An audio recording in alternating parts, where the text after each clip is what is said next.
The Sunlight Foundation, along with about 30 other groups, are calling on that Deficit Reduction Committee to conduct their work publicly rather than holding closed-door meetings. John Wonderlich is the policy director of the Sunlight Foundation, here to talk about the issue of transparency.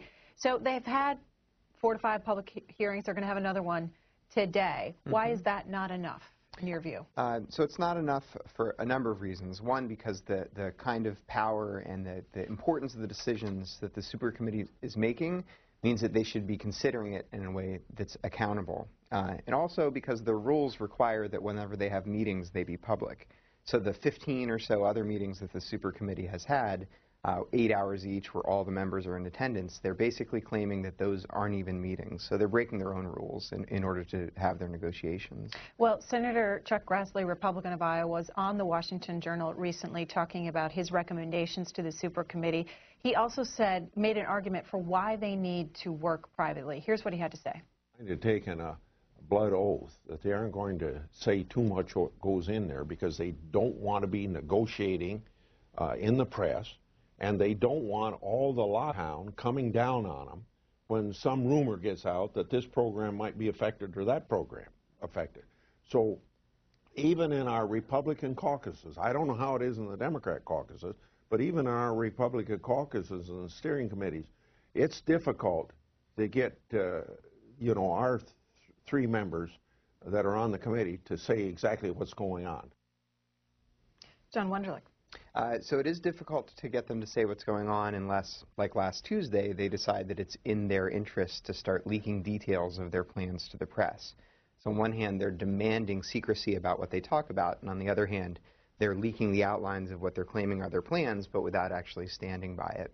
And the idea that no one has access to it, and we've seen a lot of reports about all the lobbyists that know what's going on in their meetings and that are helping them outline the plans.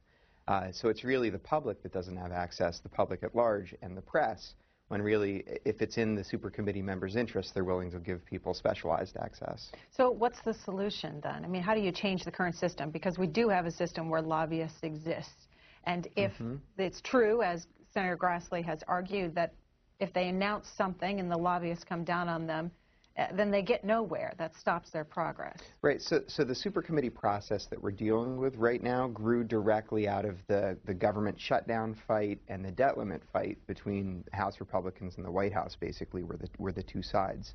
And because they were unable to agree to any sort of reasonable deal to raise the debt limit in the beginning of August, they decided to kick the can down the road and say, well, let's just create a super committee.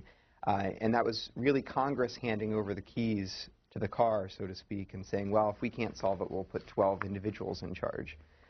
Now, that does put us in a difficult position, but that doesn't mean that we need to have all the negotiations be completely secret.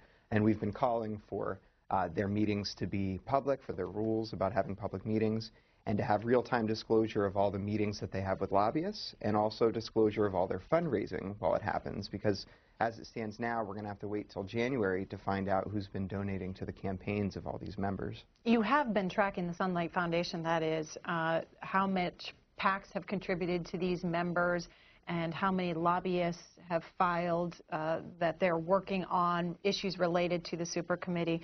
This is one report put out in October, early October. Big PACs contribute $83,000 to super committee members. What did you find out? So basically what we found out by scanning all the lobbying disclosure reports from the 3rd quarter, we discovered that the entire Washington influence machine is pointed directly at the super committee. It's exactly what you would expect when defense and Medicare and Medicaid and the funding for government agencies and the Farm Bill, all these things are on the table for the super committee to do whatever they want to. All of those interests are going to be pointed directly at it. So we see donations. And when you say almost all of them, how many different groups are you talking about? Hundreds and hundreds. So well over 200 we found just by searching for the word super committee in the lobbying disclosure reports. And it's difficult because a lot of people don't report what they're lobbying on, and it's difficult to track all the topic areas that might be covered by the super committee. But just by using those direct terms, we're able to find hundreds of groups that are directly lobbying the super committee. And what types of groups? What types of groups, especially, so the one that showed the most marked and obvious presence was actually the healthcare sector, and so hospitals and doctors and anyone to do with Medicare or Medicaid showed an enormous increase in spending. I think that's because they they see pretty clearly that they're potentially on the chopping block. What type of organizations, though? What are some names that people would recognize? So I don't know all the names of the individual groups that lobby because it was our reporters that followed closely and scanned through the lecture forms, but especially hospitals and pharma and doctors' associations are the sorts of things that they saw lobbying. NPR also did a report on October 28th with the headline, Groups That Plan to Lobby the Super Committee. In all, 619 different groups and corporations said they intend to lobby around the work of the Joint Select Committee on Deficit Reduction, better known around Capitol Hill as the Super Committee. All of them mention the Super Committee or the legislation that created it in their mandatory third quarter lobbying disclosure forms. We take a look at some of those names as we hear from Phil first. He's a Democrat in Boynton Beach, Florida. Go ahead, Phil. Good morning, C-SPAN. Good morning, John. I called in on the C-SPAN about 7 months ago talking about envisioning a transition from a two-party representative democracy with a real capitalist economy toward an oligarchy of the rich and an economy that is based on finance. And I mentioned that this would probably result in a shrinking of the middle class. And I also said that at that time, when the Congress was gridlocked, that the president would begin writing executive orders. All of this seems to have come about.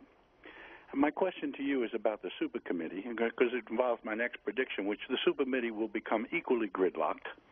And when it does, don't we expect the president then to write out an executive order to bypass this that will involve an infrastructure bank, orders to the Department of Labor to begin hiring people all over the country to renovate all federal properties, something on a grander scale? All right, Phil. John Wonderlich.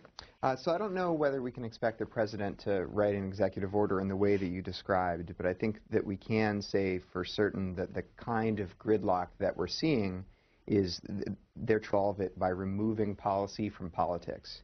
And the problem with moving policy away from the political process is that it moves it further from voters, and it makes it easier for lobbyists to influence the process. And that's what we saw when Peter Orszag, the former OMB director and now VP at Citigroup, penned an article recently saying that we need more secrecy and not less. And so we'd all be better off if there were more super committees for everything.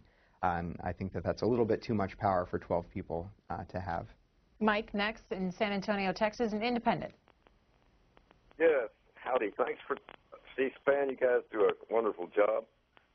It seems to me from the way this is being presented that the committee is afraid of the lobbyists coming down on them. What right do they have to come down on them in the first place? Why don't they just tell them to go away? So they certainly can tell them to go away. I know to some degree some staffers are fed up with having to deal with the requests from lobbyists, and the members, it's an unusual situation because this work is all about the members themselves, and usually legislation is written by staffers. So this is an unusual process, and when they have their meetings several times a week, it's often one member and one staffer that are allowed in the room. And the CBO director actually, the Congressional Budget Office director, expressed frustration recently that when they try to call back with the response of members' inquiries, they can't reach the member because the member is off, being extremely busy. So it's unusual how focused this is on the members themselves rather than the staffers. So how many staffers are there? Well, that are working directly on it, probably a few per member, so 30 or 40 that are working directly on it day to day. And then when you add in the relevant committee chairs and leadership staffers, there may be 100 staffers that are really making this their full-time work, I would estimate. Marcia, Republican in Ringlewood, North Carolina. Yes, I've got a comment. I don't understand we would expect this committee to be any more transparent than what the Congress has been. I mean, there is always committees going on behind closed doors. It's just a fact of Washington. And I don't believe this super committee will get anything at all accomplished. I believe that the gentleman that said that there would be an executive order is on the money because I think it was set up to go that way to begin with. So the reason that we expect this super committee, or we'd like it to be at least as secretive as other committees, is because they've been given such extraordinary power. They're not limited in their jurisdiction to one specific topic area, and whatever they decide on gets reported directly to the floor of the House and the Senate and can't be amended. So it gets voted up or down, and if the vote fails, then the trigger goes off with unpopular cuts, or Congress has to try to defuse that trigger. So that's an extraordinary amount of power to give just 12 people. Comparing it to other committees, they are far more secretive than almost any other committee. The Intelligence Committee, the Ethics Committee, or the Appropriations Committees are all notoriously secretive, but none of them, with the exception of the Ethics Committee, will meet for 8 hours in a day with all of the members present. That's extraordinary, and it's probably contrary to the supercommittee's rules that they're doing that. Well, what's the difference, though, between negotiations, which some might say they're doing during that 8 hours, versus an actual meeting where they maybe just are hearing witness testimony, things like that? So the interpretation that we understand they're relying on is they're saying unless we vote on something, then it's not a meeting. Unless we take some formal action, it's not a meeting. But by any normal understanding of what a meeting is, or any state-level open government or open meetings law, says that if more than half the people are and they're carrying out the business of the committee, then it should count as a meeting. So it's really a stretch for the Joint Committee to be saying that what they're doing isn't meeting. And in fact, the members of the committee, when they talk about their work, they always refer to the meetings that they're having where productive things are happening. So even in their language, they talk about the fact that they're having meetings, even though their rules require their meetings to be public. Is the word meetings used in the law that created the super committee? It's not. I don't think, well, not about whether or not it's public. The word meeting is used in terms of they have to give public notice beforehand if they're going to have a meeting. Are they doing that? Yes, they are doing that. And so even though they're meeting privately, they're telling the publicly, we're going to meet privately? No, they're doing that for their public meetings. Okay. So when they have a public meeting, they're giving advance notice. The place that the word meetings comes up is in the rules that the super committee adopted during their first meeting. Which said what? Which said that any time that they have a meeting, that it has to be public. Just like how the rules operate in the House and the Senate, and there are long-standing requirements that say the meetings have to be public, and if they're private, they have to have a public vote saying we're going to have a private meeting for one of a few reasons, for national security reasons, or because they want to discuss trade secrets, or that sort of reason. But there's no valid reason of it's politically inconvenient to have a public meeting. Newport Richey, Florida. Lee, Democratic caller. Yes, ma'am. Please don't cut me off. I have 3 questions for you, and would you please write down each one, and the gentleman too? All right. We'll try. Go ahead, Lee. Okay, number 1. This committee is nothing but a big cover-up. They're not for the people in the United States. They are for themselves and their lobbyists. Second, why is it that C-SPAN and this gentleman can get with a Republican and Democrat and find out why George W. Bush is not up on trial for covering up the biggest Iraq war program? Number 3, Social Security. Pay back the money from all the wars to the Social Security people. All right, Lee, those are 3 points, but let's just take the first one that he said about cover-ups, that this is really for lobbyists. Mm-hmm. So the concern here is that when you have just 12 people deciding the future of Social Security and Medicare and Medicaid, and now it looks like the Farm Bill is going to end up in what the super committee does, that is if they reach an agreement, that it's not going to reflect what Congress would do as a whole, and it's not going to reflect meritorious public policy. It's going to reflect whatever these 12 people decide based on whatever criteria they have in the interests of lobbyists and campaign contributors. So that's certainly the concern, is that the super committee doesn't reflect the public interest as a whole, and we absolutely share that concern. Don, independent in Greenville, Ohio. Morning. Good morning. Am I on? You're on. I agree with what John said, that this really committee is just shouldn't have never happened, and really the lobbyists and the corporations pumping so much money into these committee people that it just don't make any sense whatsoever.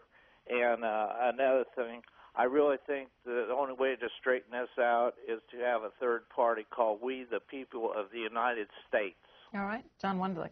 And it's not just campaign contributions and lobbyists either. Remember that at the same time as the super committee's going about its work, we're seeing the rise of these third-party groups like Press A or Crossroads GPS, these new organizations that are built to accept unlimited donations. So not only do we have to worry about the $2,000 checks or people that bundle checks together and hand over $100,000 to the campaigns, but also organizations that are willing to accept a $5 million check. So you have to wonder what all that money is actually buying. Would your group be okay if, let's say, the Deficit Reduction Committee comes up with a plan to cut spending, but then instructs the committees that are in charge of certain areas like taxes, Medicare, Medicaid, Social Security, et cetera, says to those committees, gives them specific directions to you handle these issues, these areas? Would that be a better solution to your group? That's a great question. I do wonder, everyone says like, oh, the super committee's designed to fail or we expect it to fail. Well, in addition to outright failure or passing out something with specific spending or cuts, they could also kick the can down the road in any number of other artful ways, and giving directions to House and Senate committees to come up with specific cuts is another way they could do that.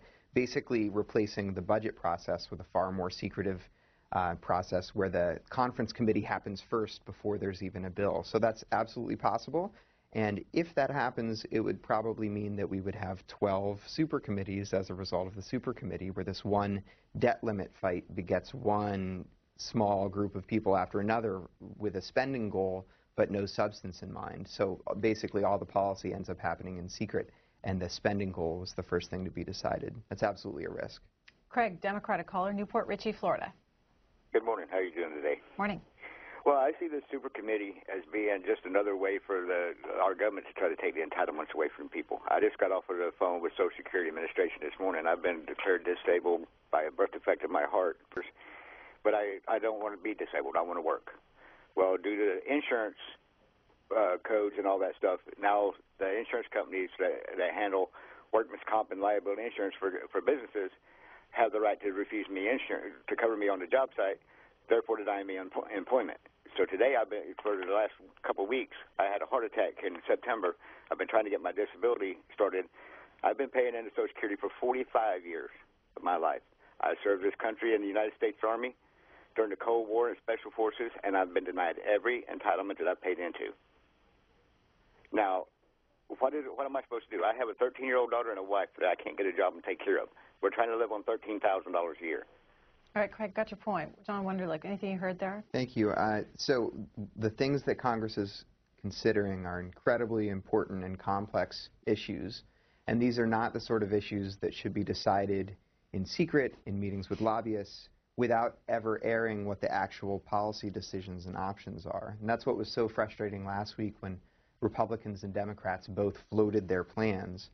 No one was willing to stand by it. It was done through anonymous leaks through staffers to the press, where Democrats tried to say that they were very serious about cuts and were proposing $3 trillion, but we didn't know what they were actually proposing. So it's hard to consider these real proposals. And I think that's a shame when what we're talking about are really essential public programs and really the shape of government itself. Aaron R2000 has this tweet: is anyone challenging the constitutionality of the super committee?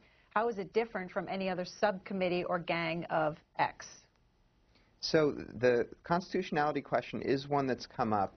I'm not a constitutional lawyer, but my suspicion is that it's constitutional because the House or the Senate on their own can voluntarily bind themselves to any process that they want. The flip side to that is that the House can unbind itself any way it wants. Even though the Budget Control Act is a law, if the Constitution gives the House of Representatives the power to change its rules however it wants. So, come December, if Boehner doesn't like what comes out of the super committee, he can just change the House's rules and not vote on it if he wanted to. Now, that would be controversial. I think that's unlikely. But it's completely within the House's power to ignore whatever comes out of the super committee and change their rules by a simple majority. And that's just the way the House is structured. So I think it's constitutional because they can tie their hands as long as they can untie their hands. So your group and these other groups are not challenging the constitutionality of it? Correct. Now others may look further into the constitutionality question, but we just think it's a bad way of structuring a public policy discussion. Leonard, a Republican in Pennsylvania, you're on the air with John Wonderlich of the Sunlight Foundation. Yes, I'm calling to see about the rules and regulations. Are they in the FEMA? Is FEMA going to be under this here program too? Because Leonard, what are you talking about? FEMA under what program? Under this here committee. Oh, cuts to FEMA? Pardon? Cuts to FEMA? Spending cuts to FEMA? No, yeah, well, cuts to FEMA, I'm more worried about cuts to towns that are getting money and not passing it on to the people. Okay. John Wonderlich, I'm not sure what exactly is on the chopping block from these two Democratic and Republican proposals. We talked about them a little bit earlier. If you're interested, go back to the Washington Journal from 7:45 to 8:30. We outlined what the Democrats' initial proposal is as well as the Republicans' initial proposal. Mark, Democrat in Detroit, Michigan. Go ahead. Morning Mark? to you. I've called a few times. I've been cut off, but please don't cut me off this time. Salute that earlier caller, veteran. I understand what he's talking about. Veterans are really getting messed over in this country, and also the seniors are about to get on the chopping block here with this super committee. Yesterday, I heard that there was $180 billion worth of cuts coming out of this committee. A couple of points here I wanted John to touch on was that isn't it a fact that if you went to a doctor, he would ask you, when did this problem start? What seems to be bothering you, and this and that. Well, if I was a doctor and I saw what happened, I'd look back at the tax cuts and how many billions of dollars we've lost in revenue with the tax cuts from Bush, and then I'd look towards the fact that all we're looking at here is the GOP wanting to cut people's Social Security, Medicare, privatize the schooling, privatize everything, and this is what the battleground really is. And this super committee is to take it off the floor so they can just cover this stuff up, and this is a fact. Okay, and I don't have anything else to say. All right, Mark, John Wonderlich. Yeah, I think that what you're describing is one of the reasons that Minority Leader Nancy Pelosi in the House has gotten so frustrated about the super committee's work, because House Democrats are really the least powerful of the four parties at the table, and so secrecy really operates against their interests the most directly. So it's hard to see how they're going to come to a compromise when the dynamic is the one that you're describing. Hollywood, Florida, Jack, independent caller. I look at this, good morning. I look at this as a backdoor way to let Wall Street get in and put their hands on the Social Security funds. I'm 73 years old, and I'm watching this real close. The only power that the voter has is to vote out all those people who have more than 2 terms in office. Thank you. Clifton, New Jersey, Mike, independent caller. Hello? Morning, Mike. Good morning. How are you doing today? You know, this lobbying issue is really the tip of the iceberg. Let's understand, what separates middle-class America, the average Joe, and the aristocracy that runs this country is simply the amount of donations that they can provide to the local officials, billions to millions of dollars, okay, that can be provided to local officials and for their election.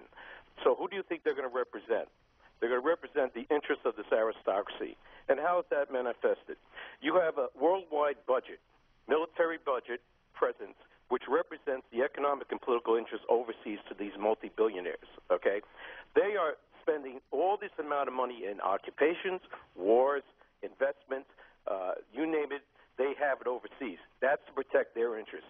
Therefore, all that money that could be coming back to the American people to take care of Social Security and take care of the student loans that we are facing, that these children are facing, if with middle-class America, you should be down at Wall Street joining those people, okay, because they are representing really your interests. All right, John Wonderlich, do you agree? Well, we have seen ultimatums come out of Kyle and Senator McCain both said that defense spending isn't going to be cut, And then at the same time, we've seen all the Republican members of the super committee sign the Grover Norquist no new taxes pledge. So again, given the assumptions, the ideological assumptions made by both sides, it's pretty difficult to see how they arrive at any sort of compromise. What is your group doing, along with 30 other groups, to put the pressure on the super committee to be more public? So we've tried to define what an accountable super committee process could look like. And so we've got a series of demands. One is that their meetings be public and streamed on the internet. That's clearly not happening. We asked for all of their meetings with lobbyists to be disclosed online within a day or two after they happen, and for all the campaign contributions that their campaigns receive to be posted online. None of the members are doing that. The closest we've had to that is a few members that said that they wouldn't schedule new fundraisers, but they were still holding fundraisers, so that doesn't have all that much mileage. And then the last thing that we're demanding is that whatever the super committee decides to vote on, they should post it online for 3 days before they vote on it, since after they approve it, there's no amending it and no changing what they've decided. So those are our demands. We've sent a number of sign-on letters. We're building a much broader coalition of groups that's well outside the normal D.C. government reform groups to demand a more accountable super committee. And we've also launched a number of public actions. Yesterday we had the Haunt the House and Haunt the Senate event, where constituents across the country showed up at super committee members' district offices, sometimes dressed in outfits with signs that had campaign contributions and asking for a more accountable process. So we're doing everything we can to say that this is not an acceptable way of doing business. Do you know what the attendance was like at those district offices? It varied from district to district, but I think we had hundreds of people, it's safe to say, at district offices across the country. Clinton, Tennessee, Marcia, Republican, you're on the air with John Wonderlich of the Sunlight Foundation. Yes. Till we get to where we can trust our government, nobody's going to be happy. We have a Congress that says there's been no inflation, so Social Security recipients get no raise, but yet they fixed it. They don't even have to vote on their raise. They keep saying, we haven't voted ourselves. They fixed it. They don't have to vote. It's automatic. And Obama says everybody's got to have skin in the game and make sacrifices, yet he and his wife are out flying around on Air Force One every day. They have no connection with the American people. They have given up nothing. Congress has given. They're living high on the hog when everybody else out here is hurting. Let's see them do without their salary.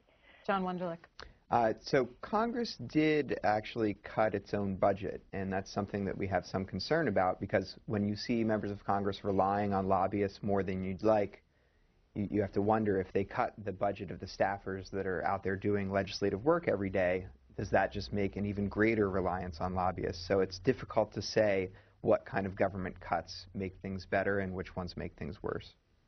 Port Richey, Florida. Andy, Democratic caller. Yeah, hi. It's Hey, Andy. Yeah, hi. I'm Andy. I live in Port Richey, Florida. Thank you for taking my call. I was a rescue worker at the World Trade Center, and a volunteer rescue worker. And I had 2 cancers. I have asthma. I had a lot of different illnesses. Now they're trying to mess around with my Social Security and my Medicare. They must be crazy. And those 6 characters that are over there making deals behind our backs, that's actually what's going on. They're all making deals. There's actually 12 members of that Deficit Reduction Committee. How were they appointed? Did you agree with that process? So they were appointed by the majority leader, so by party leadership. Reid, McConnell, Pelosi, and Boehner each got to pick 3 of the members for the Deficit Reduction Committee. And I mean, if you're going to set up a super committee, that seems to be a reasonable way of selecting which members you would choose. So that was a pretty uncontroversial part. What about the members that sit on this committee themselves? What was the Sunlight Foundation to the type of people that they picked? Oh, I see. Well, I think they were fairly representative of Congress as a whole, as long as you ignore gender entirely, since it was 11 men and one woman that ended up being appointed. There was some concern about Chairwoman Patsy's dual role, since she's the chair of the DSCC, or the Senate campaign committee that's responsible for fundraising and getting Democrats elected. But it is ultimately difficult to separate the political role from the policy role. And I think we also have to assume that all the congressional leadership are sort of de facto members of the committee as well, because they're going to control ultimately whether or not the House and the Senate end up approving whatever the super committee reports out. John, Democratic caller in Astoria, Ohio. Yes. Do you hear me? We hear you. Go ahead. Okay. My comment is this. I don't even know why we need these representatives, because they're going to show up 9 days next year, 9 days in session. Do you have any idea what the hourly rate that we're going to pay these people for those 9 days? John, where did you get that figure? From right over the television. Okay, so 9 days. That doesn't sound likely. John Wonderlich, what about the amount they work? I think that it's January that has a very limited number of days in session, so that may be the confusion there. But it's interesting the difference between what their real work is and what their schedule says that it is. And with the super committee, if you take them at their word that the only meetings they're having are their public meetings, then we can say that they're only meeting 5 times, and that those other things are just sort of breakfast clubs that they have, I suppose, that last all day. Tim, Democratic caller in Rockville, Indiana. Yeah, my question is, I'm a insulin-dependent diabetic, and yesterday I went to get my insulin, and it was $500, but I'm on a fixed income, so I couldn't get my insulin. With this subcommittee, if they go to making any, and I don't even qualify for Social Security because I'm only 53 years old, what is to happen to people like me that can't afford their insulin that to keep them alive? Is this committee going to address any of that stuff, or is it just let me fall off the cliff? So unfortunately, we have no idea. We've seen general outlines of plans, but I think that if the super committee or the members on the super committee propose changes to Medicare, Medicaid, or any of these programs, at a minimum, we should understand who proposed it so that they can be held accountable. Otherwise, what's the point of us having a vote if we're just voting for an outline of a plan that arose from somewhere and we don't know where it came from? Then how are we going to hold people accountable? So if they propose changes to that, I think that members should have the courage to stand by whatever cuts it is that they propose. Here's Todd Clay with the tweet. They were appointed for political cover for the rest of the Congress. What's your reaction to that? Well, I think that, yeah, that's basically the design of the entire super committee, was that Congress didn't want to have to deal with proposing any cuts, so they said, let's just appoint a few scapegoats and centralize control with them. And that there's a long history of that. I mean, the Democrats, when they controlled the House, had a rule where if the debt limit needed to be raised, the House would raise it itself. No individual member had to be on the bill. It was a bill that had no sponsor. And because they never dealt with that and were happy to remove it from politics, that's what empowered the Republicans to run with the debt limit vote the way that they did. So there's a long history, I think, of dealing with complex budget issues by trying to hide it from our political process. And I think that's just going to make it worse. Seattle, Washington. Chris, an independent caller. Yes, I'm curious about what exactly is our debt? Where's all this excess money going to? And I'm curious also, under the impression that every person who ever serves in the Congress or the Senate goes away from there with a lifelong pension or something. And I'm curious, where is our national debt?